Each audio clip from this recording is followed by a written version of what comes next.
Сәлем достар, видео басталмастан алдын каналымызға жазылып, лайктарыңызды басып, қоңыраушаны басып қойды ұмытпаңыздар.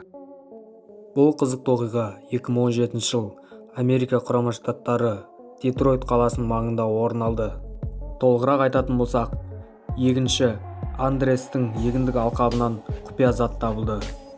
Бастапқыда кәдімгі адам сүйегіне ұқсаған бұл сүйектер негізінен 2000 жыл алдын өмір сүрген мамонттың сүйегіне тиісті екені анық болды.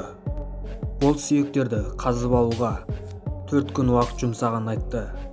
Бір қызығы, мамонттың тек басы ғана еді, ал денесі әлі табылған жоқ. Сондықтан мамонттың басына бірнеше зерттеулер өткізілді. Оған Германия, Франция атты медицинасы жақсы дамыған мемлекеттерден де адамдар қатысты. Жасы 8 жаста. Нәтижесінде бұл мамонттың жынысы еркек. Ғалымдардың айтуы бойынша мамонттар сол кездегі ең үлкен жануарлардың бірі болғанын айтты.